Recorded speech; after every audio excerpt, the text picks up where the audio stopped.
que hoje está completando 3 anos da morte do Davi. Exatamente. É inacreditável que a dimensão de tempo... E, Andréas, a gente vai rapidamente explicar quem é, né? Pra você ter dimensão. Bom dia, Andréas. Tudo bem, cara? Bom dia. Bom dia. Esse programa, ele nasce há 10 anos, apresentado, por mim, Kelly, pelo Potter, que tá aqui, o PG ainda não estava, que foi quem te deu bom dia, e por um ser humano extraordinário. Realmente, a prateleira dele é acima, é fora, e ele morre há 3 anos num processo muito dolorido de câncer, de um câncer que estava espalhado já nos ossos, né? E essa dor que lhe causava, o final, é uma dor que a gente compartilhou. Ele teve uma ida para os Estados Unidos que lhe deu uma sobrevida, entre aspas, né, de 10 anos. Ele pôde ver o filho crescer, pôde estar conosco no programa. Mas neste programa e neste horário, vem a nota oficial da empresa, exatamente nesse programa, no horário do programa, eu repito, dizendo que ele tinha morrido. Então, é por isso que a gente fez esse preâmbulo. Pedimos desculpas porque a gente sabia que tu já estava na linha, para prestar essa homenagem para esse grande, grande cara que nos deixa muita saudade. Obrigado, Andréas, pelo carinho, cara. Bom dia, tudo bem contigo? Bom dia, eu que agradeço o espaço e meus sentimentos a todos, né, que conheciam. E é isso, né, acho que é um sentimento de agradecimento das pessoas que fizeram parte da nossa vida. Eu também tive a experiência com minha esposa, né, que faleceu de câncer tem quase 3 anos. E também um processo terrível, muito difícil durante a pandemia e etc. Depois disso eu criei o movimento Mãe Trícia, né, para estimular o assunto morte no Brasil. A gente não fala sobre isso, né, no dia a dia com a família, com os amigos. Tem um certo preconceito, né, de se falar sobre o assunto. E eu aprendi com o processo da minha esposa que quanto mais você falar, quanto mais você aceitar a finitude, mais você vai ter intensidade no seu presente, né, no dia a dia. E a morte é uma coisa inevitável, né? Muitas pessoas tentam evitar o assunto, ignorar como se não existisse, como se não fosse acontecer com a gente, né? Mas eu acho que quanto mais a gente aceita a finitude e não tem medo da morte, né? Não ter medo da morte, a morte é uma coisa inevitável, ela não é punição. E é isso, acho que a morte da Patrícia, da minha esposa, ela me mostrou um mundo completamente diferente. Eu percebi que como cidadão brasileiro eu estava muito mal preparado, né, para lidar com o hospital, com médicos. Eu cheguei a perguntar para a equipe do paliativo, que eu sabia muito pouco também sobre as possibilidades do cuidado paliativo no Brasil. E perguntei por que não se fala de eutanásia nesse país, por que não se fala de suicídio assistido, né? Por que não se fala desses assuntos que muita gente aí com doenças terminais estão sofrendo, que não sabe das possibilidades que tem, né, de tratamento, de um fim digno, né, de controle de dor, de controle emocional e etc. E eu comecei o movimento Mãe Trícia justamente para estimular o assunto morte no país. A gente recentemente teve o exemplo, né, do Antônio Cícero, um poeta espetacular que teve que sair do Brasil para exercer o seu direito de escolha, né? Por que a gente não tem esse direito aqui no país, já que a gente tem totais condições tecnológicas e intelectuais, né, de fazer isso aqui dentro do país, e tem tantos brasileiros que estão saindo do país para exercer esse direito de escolha, que é negado aqui, né, para o cidadão brasileiro. E eu também faço parte de uma associação que chama Eu Decido, que vai justamente lutar por esse direito, né, de legalização do suicídio assistido ou da morte assistida aqui no Brasil, para que o brasileiro não precise sair do país para exercer esse direito, né? E eu promovo também o festival Patfest todo ano.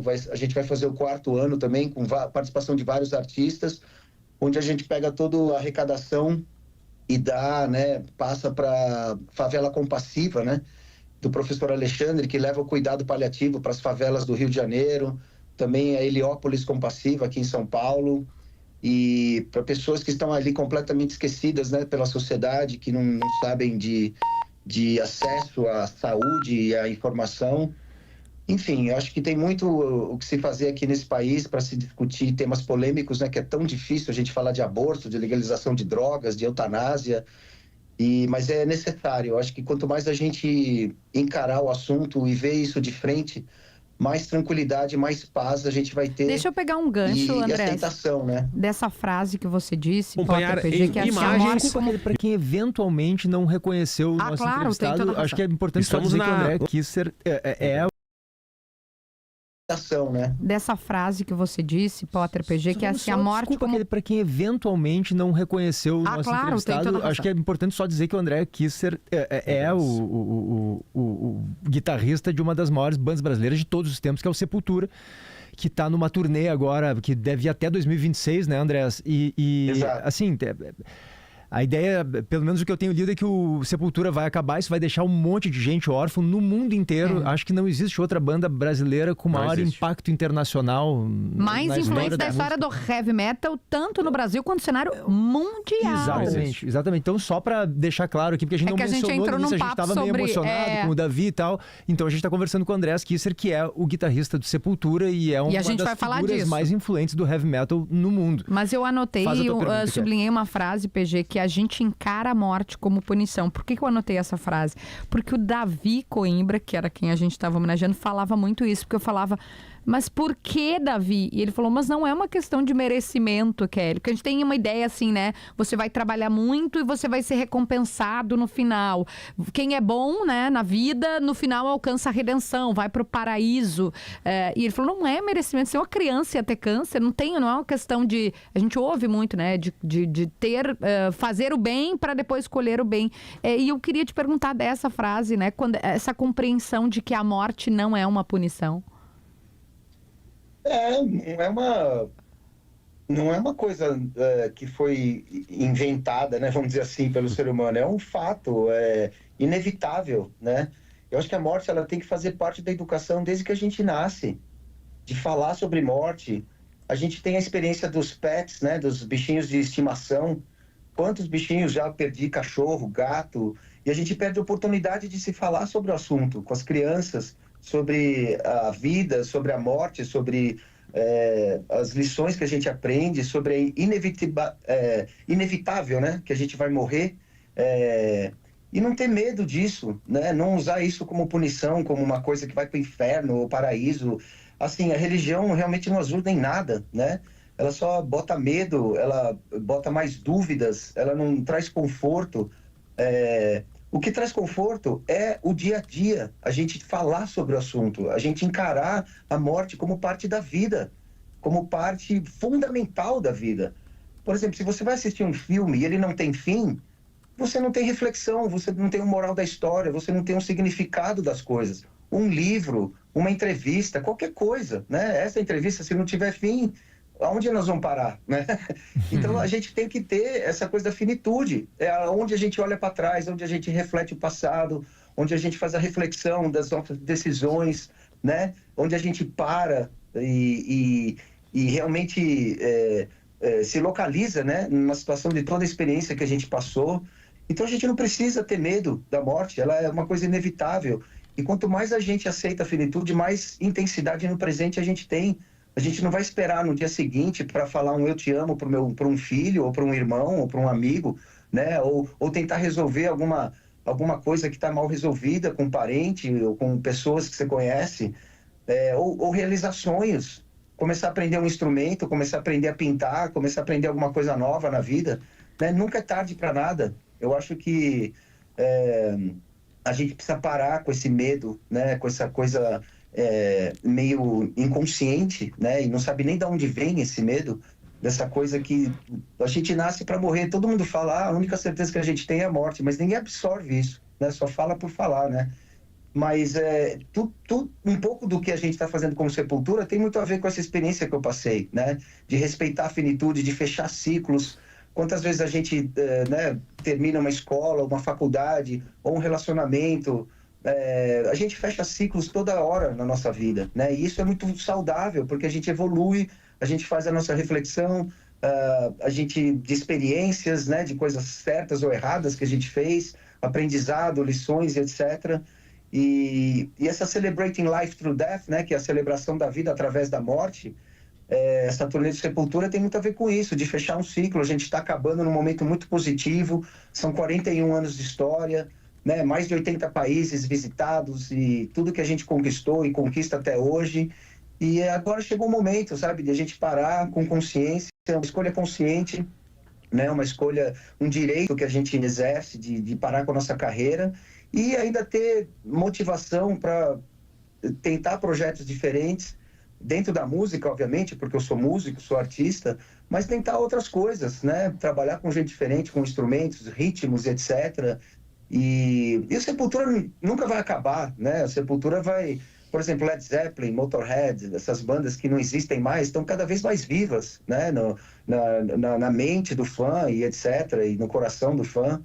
E eu acho que é muito saudável, sabe? É um privilégio poder parar consciente, ao invés de esperar um fator interno ou externo que possa acabar com a banda, né? Então o momento está sendo muito positivo, a gente está celebrando o momento, vivendo o presente intensamente e um agradecimento, né? Acho que é uma turnê de agradecimento aos fãs por esses 41 anos, que manteve essa banda relevante, apesar de tantas mudanças tecnológicas, né? A gente lançava vinil e fita cassete, depois veio MD, CD e Napster. Hoje a gente tem download, streaming e estamos aqui, né? Tocando e fazendo nossos maiores shows da história. E acho que está sendo muito positivo todo esse processo. As pessoas que estão vindo no show estão muito emocionadas, lembrando da primeira vez que ouviu a banda, ou a primeira vez que comprou uma camiseta. Muita gente se conheceu no show do Sepultura, acabou casando, estão trazendo os filhos agora. Sabe, uma coisa, o heavy metal é muito família, né? Uma coisa muito de união, que não depende daquele hit, né, do momento. E, enfim, a gente está num momento muito positivo e muito feliz de ter essa oportunidade de voltar, né, ao sul do Brasil para fazer mais uma vez esse show. Vamos fazer algumas diferenças, né, comparado com o show que a gente fez o ano passado, de repertório e tudo. E muito feliz com essa oportunidade. André... Os mais jovens chamariam essa entrevista de aulas. Cara, é a coisa mais rock and roll que ele... Estou tão emocionado aqui com uma aula, exatamente. Essa consciência da finitude, que as coisas terminam, né? Aliás, o Sepultura tem uma relação com morte, até começa pelo nome da banda, né? Sem dúvida. Começar pelo nome da... Exatamente. E aí... Sempre falo de morte, caveira e etc. Isso! É uma coisa muito comum. O heavy metal tem isso. E eu queria te perguntar sobre essa relação. Inclusive, durante muito tempo o metal, Andreas, ele foi tratado como música marginal, coisa de satanista, né? Coisa de desajustado, de gente estranha. Tu acha que o metal é aceito hoje mais como uma cultura legítima ou ainda tem muito preconceito? Eu acho interessante falar sobre isso porque é um gênero musical que sim, falou muito sobre morte, né? Aborda muito esse tema. Sem dúvida. O heavy metal ele é muito democrático, né? Você vê vários estilos se adaptando ao heavy metal. O próprio Sepultura trazendo a percussão brasileira, a viola caipira, pro heavy metal, criando estilos diferentes. O próprio Metallica trazendo a música country americana, as bandas lá da Escandinávia, né, que introduzem as coisas locais dentro do heavy metal. E o heavy metal é um estilo muito democrático, assim, muito inclusivo, né? Muita banda de mulher, né? Cada vez mais as mulheres se expressando através do estilo do heavy metal. O vocalista do Judas Priest, né, que é homossexual, ele veio publicamente, declarou a sua homossexualidade. Há décadas. Não viu ninguém cancelando o cara, nem queimando o post do Judas. O vocalista do Judas Priest, né, que é homossexual, ele veio publicamente, declarou a sua homossexualidade. Há não décadas. viu ninguém cancelando o cara, nem queimando o post do Judas Priest ou fazendo campanha contra, né?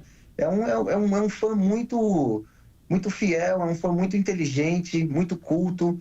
É um fã que não gosta de comprar produto pirata, ele quer comprar um produto oficial, o que mantém o estilo forte e atuante, porque o dinheiro vai para as bandas, vai para os managers, para a gravadora, vai para os produtores, vai para onde tem que ir, né? E o produto final vai para a mão do fã como tem que ser, né? Do jeito que a banda quer colocar, com todas as informações, fotos e as camisetas e etc, né? Tudo oficial, assim. E muita gente vê o heavy metal de fora com preconceito, porque só vê uma casca, né? Uma casca da camisa preta, ou de lá fazendo mosh pit, agitando, achando que aquilo é briga e que tá todo mundo agressivo um com o outro. Pelo contrário, O heavy metal é um estilo mais família do mundo. Domingo nós tocamos aqui na Virada Cultural em São Paulo para mais de 30 mil pessoas, um show gratuito. Muita gente que não consegue, né, ter acesso a ingresso caro e etc. E pô, você via lá a vovó com o netinho, todo mundo, muita criança, muita família, sabe, participando do show. E, cara, isso é maravilhoso, mano. É muito respeito, sabe? Você não tem ali... Como o próprio carnaval, cara. O carnaval é uma festa alegre, é um produto da cultura brasileira, sem dúvida nenhuma. Mas, cara, você vai participar do carnaval, você tem que tomar cuidado, cara, porque é muito assalto, é estupro no meio da rua, é gente mijando e cagando em tudo quanto é lugar, é desrespeito com a mulher do outro e etc. E ninguém bota muito isso na bandeja, né? No heavy metal você não vê isso, cara. Você não vê ninguém azarando a mulher do outro, ou sendo desrespeitoso, ou querendo usar um golpe de jiu-jitsu que aprendeu na semana, tá ligado? Enfim, é um monte de besteira que acontece em outra coisa, e o heavy metal ainda tem um certo estereótipo, né? Daquela coisa violenta e etc, e satânica e tudo mais. É história, é arte, né? É claro. Andréas, em 41 anos muita coisa acontece, obviamente, numa vida, né? E dentro da vida do Sepultura, teve um baque, né, que eu vivi como fã, que foram as saídas, né, primeiro do Max, depois do Igor, né, da banda, enfim, né. E eu peguei agora pouquinho, talvez por ter procurado algumas coisas tuas recentes, o algoritmo entendeu que eu ainda te amava, e começou a colocar muito a coisa que tu falou por aí, né, e tinha alguns pontos, alguns trechos, assim, de tu estás aberto para esse fim do Sepultura ter a volta dos irmãos, né? Que junto contigo, né, e o Paulo fundaram a banda, enfim, né, e que fizeram algo absolutamente sui generis no Brasil, de uma banda ser mundial, né, enfim, eu não sei o time mark dessas tuas falas, eu não sei se isso aconteceu ou não, se isso está completamente acabado ou não, eu te peço desculpas, mas isso existe, essa possibilidade existe, né, tem conversas abertas ainda, os fãs de Sepultura ainda vão ver vocês juntos de novo, num palco, para uma música, para duas, para um show final, enfim, o que tem disso, Andrés? Sim, a intenção é realmente fazer um último e derradeiro show, né, no final de 2026, em São Paulo, onde a gente vai convidar bandas amigas, né, que fizeram parte da nossa história, fazer um grande Sepulfest, um grande show para celebrar. E sim, a gente quer convidar todos os ex-membros, né, incluindo os Cavaleiras, sem dúvida nenhuma. Eu já falei isso várias vezes em entrevistas, a minha intenção é realmente fazer um show onde a gente possa celebrar a música.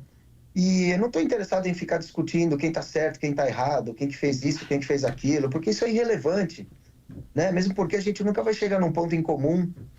E isso também não é necessário, né?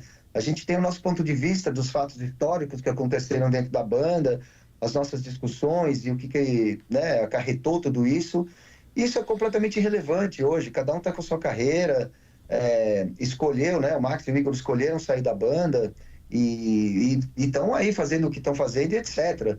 Mas eu acho que, pô, não só o Max e o Igor, como o Jean Dolabella, o Eloy Casagrande, outros músicos que participaram em momentos cruciais, como o Roy Mayorga, né, que é o baterista do Stone Sour, que é o projeto paralelo do vocalista do Slipknot, né, que também fez um mês de turnê com a gente, num período de transição de bateristas.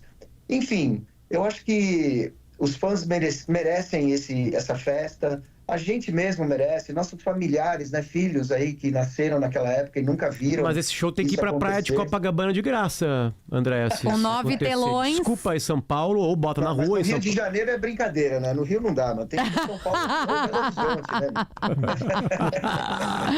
Tem um ponto que o André se mostra um cara absolutamente democrático, isso eu acho muito legal. E primeiro eu queria, enquanto o André falava ali sobre o metal, pegar esses assuntos de morte e tal, mas paradoxalmente, quando tu vai num show de metal, realmente as pessoas são os doces, pega um cabeludo, normalmente ele é uma pessoa querida, doce mesmo, sabe? O show de metal tem isso, as pessoas são próximas, ninguém se agride, e eu acho que tem relação, Andrés, com algo que tu estava começando a dizer ali, que é o seguinte, quando tu consegue simbolizar a morte, a violência, ou seja, ela tá ali em forma de arte, ela tá presente, mas ela tá na arte, ela tá na música, ela tá no Ed, por exemplo, do Iron Maiden, sabe? No boneco, tu não vai pro ato, entende? Isso é o que a psicanálise diz muito isso. Quer dizer, se tu consegue te relacionar com esses elementos que fazem parte da vida e que podem ser agressivos, mas tu te relaciona de uma maneira a colocá-los que tu não os ignora. De outra forma, tu não vai pro ato. Não quer dizer que não tem metaleiro violento, é evidente que tem.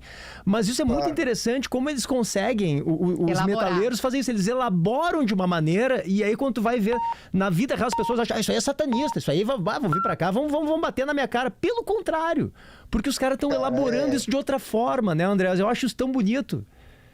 No domingo, pô, como eu disse, nós tocamos Virada Cultural, show gratuito, e, pô, apareceu mais de 30 mil pessoas ali, o lugar cabia 20, enfim, tiveram que fechar o portão e tudo. Mas, cara, você não viu ninguém quebrando nada, todo mundo na fila, esperando, tranquilo, da sua vez, sabe? Putz, cara, é tão natural, sabe? Eu acho que esse estereótipo de que as pessoas criam do fora é porque não conhece, né? Vê de longe, assim, tem medo, sei lá. Mas é uma coisa muito família mesmo. Quanto mais você conhece, mais você... os nossos ídolos, né? James Hetfield, Metallica, todos, cara, tiveram seus problemas. A gente teve também, assim, quando era mais jovem, sai em turnê, sex, drugs and rock and roll, né? Muita gente perdeu muito o rumo, né? Através disso. Mas não é só dentro do heavy metal, do rock and roll, né? Você vê no jazz, na música clássica, ou até fora da arte, né? A droga e etc. tá em todo lugar. Mas eu acho que o heavy metal realmente, eu aprendi muito com o heavy metal, aprendi inglês com o heavy metal, aprendi sobre história, aprendi sobre religião. O Iron Maiden sobre morte. Falou da Bíblia, né? Revelations e história, enfim, Black Sabbath. É uma coisa muito culta, é muito vivo, é muito democrático, como você falou, muito inclusivo. E né? já que é democrático a patrulha que tem em cima de vocês para serem de direita, para serem de esquerda, para serem progressistas, para serem conservadores, para serem... Tem uma frase do Andrés, inclusive numa entrevista, Potter, que ele diz: essa coisa de roqueiro ter que ser de esquerda é uma grande besteira. Fale mais, André. Assim, vocês jornalistas, vocês têm que ser o quê, então? Cada profissão vem com uma coisa, tipo, essa profissão tem que ser esquerda, essa outra profissão tem que ser direita. Advogado tem que ser centrão, hein? Não pode ser esquerda e direita. Vou te falar, a Negra Lee veio aqui, André, semana passada, e ela é evangélica. E aí todo mundo... como é que ela falou? Apelidaram ela de Crente Lee. E ela falou, gente, não me coloquem, porque é do rap, né? Não me coloquem nessa caixa, eu sou uma pessoa, e eu sou evangélica e tá tudo certo. Isso aí é uma grande besteira, realmente. São estereótipos e essas caixas que estão criadas para função nenhuma, na verdade, né? Não ajuda em nada isso. O rock and roll, ele é uma forma de expressão livre, independente se é direita ou esquerda. Rock and roll é liberdade, rock and roll é expressão. Beatles deixou o cabelo crescer, feminismo, drogas, cabelo comprido, movimento hippie, tudo veio através da música, né? Da arte. O que seria do mundo sem um Pablo Picasso, um Salvador Dalí, de mostrar pontos de vistas diferentes, né? Possibilidades diferentes sobre a realidade, sobre o que é ser família, sobre o que é vida no geral, sabe? A arte é fundamental na vida de qualquer um, né?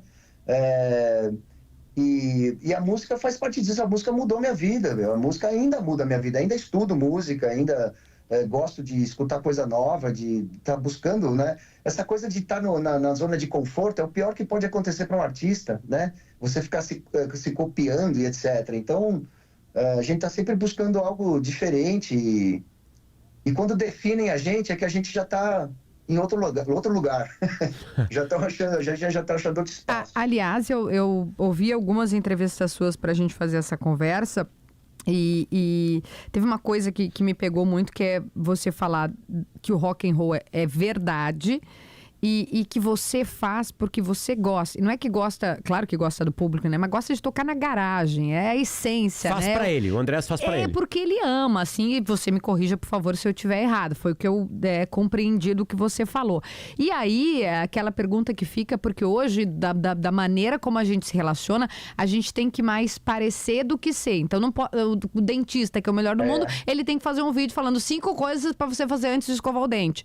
Porque é uma coisa do parecer. E a música música também tem isso, porque a gravadora pede que seja em 2 minutos, porque não sei o que, do Spotify, do TikTok e tal.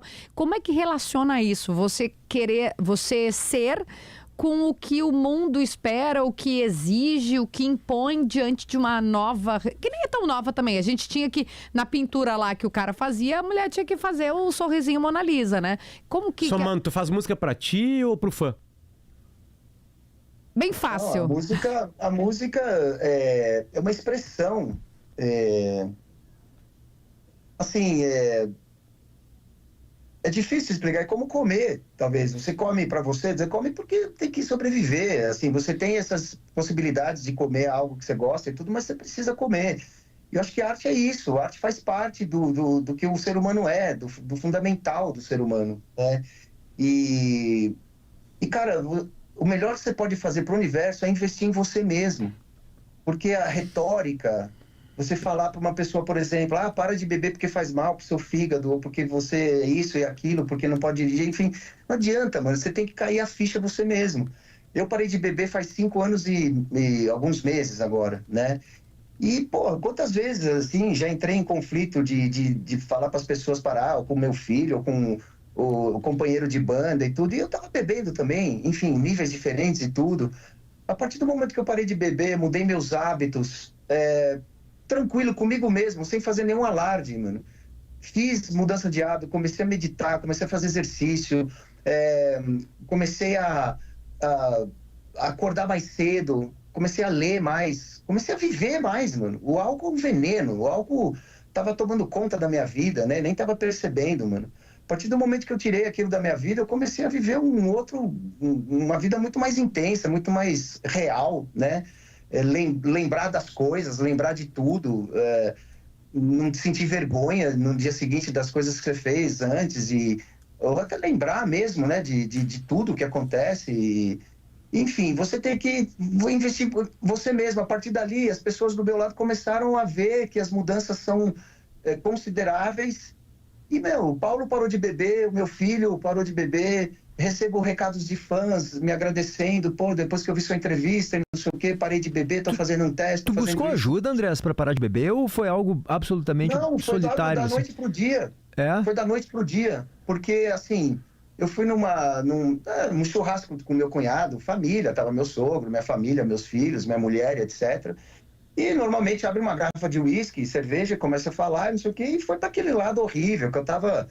num daqueles dias e para falar as verdades, né, na cara de todo mundo, e foi uma coisa horrível, foi aquele show de horror, quase saí na mão com meu cunhado, enfim, foi terrível, terrível. Cada um foi pro lado e eu saí a pé, né, voltei para casa sozinho, que ninguém me aguentava, nem eu estava me aguentando, e foi uma caminhada de 40 minutos ali até minha casa, e eu chamo do meu caminho de Santiago, aqui na Zona Leste, né, no Tatuapé. E, cara, assim... eu tava tão louco, tão bêbado, mas ao mesmo tempo tão lúcido, porque eu tava conversando comigo mesmo nessa caminhada. Eu falei, mano, o que você tá fazendo com a sua vida, velho? O álcool escolhe tudo que você faz na sua vida, qual tipo de restaurante você vai, que tipo de férias você vai fazer, qual local vale a pena ir ou não, se tem álcool, se tem vinho, se tem cerveja. Toda casa que eu ia visitar de amigo tinha que ter cerveja para mim. Eu nem percebia isso, mano. As pessoas eram quase que obrigadas a ter álcool para eu fazer uma visita. Quer dizer, eu não estou indo lá para beber, eu estou indo lá para te ver, para conversar, enfim. Mas o álcool fazia tudo por mim. Assim, de repente, quando eu percebi isso, eu falei, mano, chega, não vou ser mais escravo do álcool. Pô, teve uma vez que eu não fui na Disneylândia com a minha família porque não tinha cerveja na Disneylândia, mano. Assim, as pessoas que eu mais amo, eu deixei de lado por causa do álcool. Falei, quando eu percebi isso, eu falei, mano, chega. Nunca mais bebi. Não prometi para ninguém que eu ia parar de beber. Eu falei, parei de beber. Não falei para sempre. Não falei, uma promessa para santo ou para minha esposa, para o filho. Não prometi nada. E é um jogo diário. É uma coisa diária. Todo dia eu me sinto do mesmo jeito daquele dia que eu falei, eu vou parar de beber, parei. E não tenho vontade de beber mais. Não usei remédio, não fiz terapia específica, não fiz nada. Simplesmente eu falei, mano, não vou ser mais escravo do álcool. E parei. Também, assim, eu não tinha essa dependência química de beber todo dia, sabe? Dessas coisas. Isso que ajudou muito também, né? Porque o corpo é bem mais difícil, né? De você lidar. Mas o psicológico, o intelectual, estava muito claro na minha cabeça que isso já acabou, não tem mais. E foi a melhor coisa que eu fiz pra minha vida. Foi a melhor coisa. Em 1º de março de 2020, eu resolvi parar de beber. Que foi logo antes da pandemia, né? 2 semanas antes do mundo parar. Aí tivemos que reinventar a banda, fizemos lá o Sepo Quarta, fizemos um disco, comecei a meditar, comecei a fazer pilates, comecei a fazer um monte de coisa, né? Enfim, veio o diagnóstico de câncer da Patrícia em janeiro de 2021. Agradeci muito por estar na pandemia, porque eu participei de todo o processo com ela, fiquei do lado dela, toda a quimioterapia, cirurgia, hospital e tudo mais. Ela acabou falecendo em julho de 2022. Mas, cara, se eu tivesse o álcool como opção, passando por tudo isso, seria a pior coisa É uma opção horrível, porque você vai lá tentar abafar ou amortecer certos sentimentos ou tentar adiar certas decisões que, pô, vão ficar ali para sempre, né? Nada melhor do que ver o mundo sóbrio, sabe? De se conhecer melhor, de conhecer as pessoas que estão ao seu lado, né? De olhar no espelho sem ressaca e ver, porra, hoje é mais um dia limpo e a gente cria um dia todo dia, né? A gente cria um Sepultura todo dia, a gente cria um Andréas todo dia, e a gente é livre para sair em qualquer lado, para começar qualquer coisa, né? Por isso que a gente está tão tranquilo em fechar esse ciclo e começar algo novo. Acho que, pô, a gente não é escravo também de uma imagem, ou de uma profissão, ou de certa coisa. Ninguém disse que você tem que fazer isso pro resto da sua vida, para sempre, né? E se a gente tem esse privilégio e essa possibilidade de fazer isso, pô, por que não? Só tenho a agradecer. Andréas, a potência de entendimento de uma das maiores tristezas da tua vida, ou a maior tristeza da tua vida, é incrível.